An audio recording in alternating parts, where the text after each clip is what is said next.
अपने हाथों से समाजवादी पार्टी के झंडे को आग लगाती ये अपर्णा यादव हैं।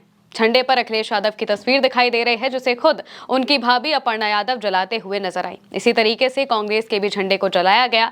आधी रात उत्तर प्रदेश विधानसभा के बाहर ये तमाशा किया गया बीजेपी की तरफ से, और बीजेपी की मौजूदा जो नेता हैं अपर्णा यादव, वो समाजवादी पार्टी के झंडे को जलाती हुई दिखाई दी, जिस वजह से उन्हें भयंकर तरीके से ट्रोल किया जा रहा है। दरअसल लोकसभा में 131वां संविधान संशोधन अधिनियम गिर जाता है। 11 साल में ऐसा पहली बार होता है कि भाजपा सरकार का कोई बिल लाया गया हो और वो संसद में गिर जाए, उसे वोटिंग ना मिल पाए। लेकिन जैसे ही ये होता है तो बीजेपी अपना नैरेटिव शुरू कर देती है और भयंकर तरीके से विपक्ष का विरोध करने लगती है। इसी विरोध के जरिए जो अपर्णा यादव हैं वो बाहर आती हैं, विधानसभा के बाहर वो आग लगाने लगती हैं समाजवादी पार्टी और कांग्रेस के झंडे को, जिसकी तस्वीरें सामने आने लगी हैं। शुरुआत में तो वो सपा का झंडा पकड़े दिखाई देती हैं। जब झंडे को आग लगाई जा रही होती है, अखिलेश यादव की तस्वीर भी उसमें नजर आ रही है, तो उस वक्त वो सपा का झंडा पकड़े होती हैं। लेकिन शायद उन्हें पता था कि अगर वो समाजवादी पार्टी का झंडा अपने हाथों से जलाते हुए दिखाई देंगी तो उन पर सवाल उठ सकते हैं। इस वजह से वो कांग्रेस के झंडे पर शिफ्ट हो जाते हैं। इसके बाद जो तस्वीरें सामने आती हैं उसमें अपर्णा कांग्रेस का झंडा जलाते हुए दिखाई दे रही हैं और उनके पास में ही खड़ी जो बाकी महिलाएं हैं वो सपा का झंडा जलाते हुए नजर आई। जब ये तस्वीरें सामने आई तो बहुत लोग इस तस्वीर से निराश हुए, क्योंकि अपर्णा यादव वो महिला हैं जो कि मुलायम सिंह यादव की बहू हैं और उन्हें राजनीति में लाने वाले भी मुलायम सिंह यादव थे, जो कि समाजवादी पार्टी के संस्थापक हैं।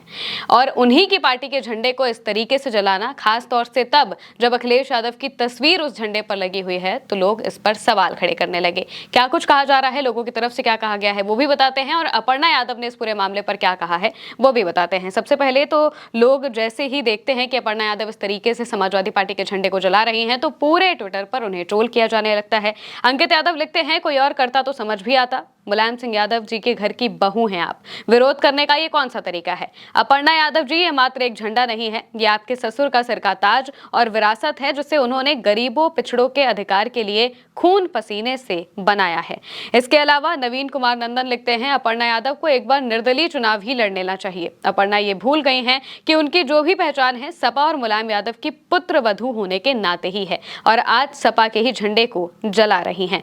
इसके अलावा विशाल ज्योति लिखते हैं, अखिलेश जी के चित्र वाला झंडा जलाकर आज अपर्णा बिष्ट ने हर मर्यादा को तोड़ दिया है। आज से समाजवादियों को भूल जाना चाहिए कि अपर्णा बिष्ट का सैफई परिवार से कोई रिश्ता है। अब इन्हें भी अन्य भाजपाइयों की भांति ही ट्रीट करना चाहिए। वहीं इसको लेकर अपर्णा यादव ने बाकायदा पोस्ट भी किया था, और पोस्ट में वो अपनी बातें बताती हैं और इसे महिलाओं के खिलाफ बताती हैं। यानी कि ये जो बिल विपक्ष के वोट ना करने की वजह से खारिज हुआ है, इसको वो महिलाओं के खिलाफ बताती हैं और कहती हैं कि सपा और कांग्रेस जैसी जो पार्टियां हैं, विपक्षी जो पार्टियां हैं, ये सभी महिला आरक्षण के खिलाफ हैं, महिलाओं के खिलाफ हैं। जबकि अगर हम महिला आरक्षण पर बात करें तो महिला आरक्षण का जो बिल था वो 2023 में ही पास हो चुका है, लेकिन उसे लागू करने के लिए बीजेपी परिसीमन को लेकर नया बिल ला रही है, संविधान में संशोधन करने वाली थी, जिस वजह से इस बिल को खारिज कर दिया जाता है। विपक्ष इसे वोट नहीं देता है, बल्कि महिला आरक्षण वाला जो असली बिल था उसे तो पहले ही पास कर दिया जा चुका है। लेकिन बीजेपी अपना नैरेटिव बनाने के लिए इस बिल को महिला आरक्षण बिल से जोड़ रही है और उसी के तहत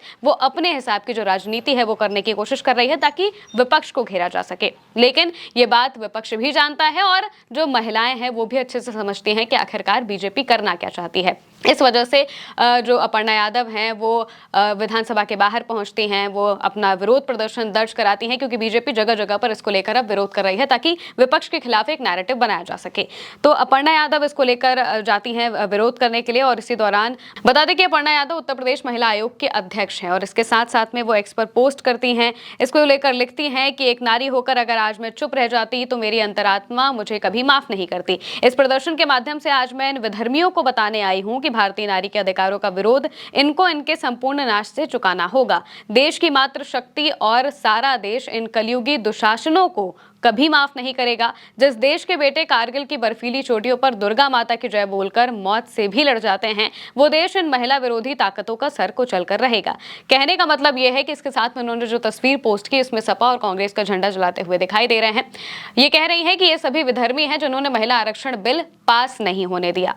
और इसी को लेकर वो अपनी जो बातें हैं वो करते हुए दिखाई देती हैं। लेकिन दूसरी तरफ जब ये बिल खारिज होता है, इसके बाद अखिलेश यादव समेत जो तमाम नेता हैं वो बताते हैं कि आखिर इस बिल में क्या चीजें थी और किस वजह से ये बिल पास नहीं हुआ है। उनकी तरफ से क्या कहा गया है वो भी हम बता देते हैं। अखिलेश यादव ने इसको लेकर एक्स पर पोस्ट करते हुए लिखा, जनता के बढ़ते विरोध और आक्रोश से ध्यान हटाने के लिए साजिशन लाए गए तथाकथित महिला आरक्षण बिल की हार भाजपा की हार है। ये भाजपा की बदनीयत की भी हार है। भाजपा का हर प्रयास, हर बिल या तो कुछ लोगों को फायदा पहुंचाने के लिए होता है या फिर समाज को बांटने का छल छलावा होता है। इस बार भाजपा इस बिल के माध्यम से महिलाओं की एकता में दरार डालकर उनको ठगना चाहती थी, लेकिन विपक्ष की एकता ने भाजपाई मंसूबों को धूल चटा दी। ये भाजपा के खिलाफ देश की सक्रिय हो चुकी जन चेतना की जीत है, जिसका प्रतिनिधित्व देश का विपक्ष कर रहा है। भाजपा ने सरकार में बने रहने का नैतिक आधार खो दिया है। आज इंडिया की एकजुटता ने साबित कर दिया है कि नैतिक रूप से भाजपा ने सरकार में बने रहने का अधिकार खो दिया है।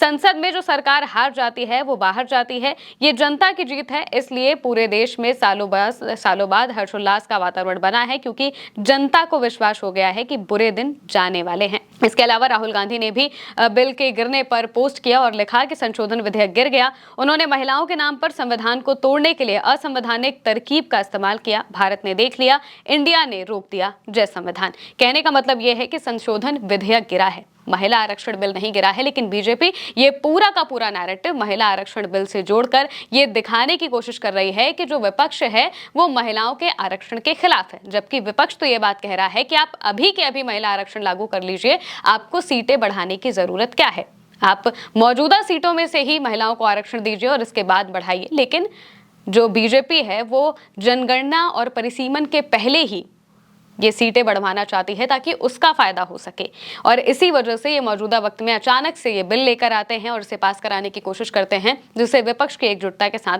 हरा दिया जाता है। और 11 साल के इतिहास में पहली बार ऐसा होता है कि मोदी सरकार का कोई बिल गिरा हो संसद में इस तरीके। वहीं दूसरी तरफ बीजेपी अपना नैरेटिव बनाती है और उनके जितने भी नेता हैं वो इस तरीके से विरोध प्रदर्शन करने लगते हैं। लेकिन अपर्णा यादव जब सपा और कांग्रेस का झंडा जलाती हैं, खासतौर से जब सपा का झंडा जलाती हैं, तो वो ट्रोल होने लगते हैं, क्योंकि हर कोई ये बात कहता है कि आपको जो राजनीति में लेकर आए आप उनका झंडा जला रही हैं। बीजेपी की राजनीति में इतनी ज्यादा लिप्त हो गई हैं कि आप इस हद तक गिर चुकी हैं, और इस तरह की बातें अपर्णा यादव को लेकर कही जा रही है। हालांकि आप इसको लेकर क्या कहेंगे कमेंट में बताइएगा। मैं हूं महिमा, फिलहाल के लिए इतना ही। नमस्कार।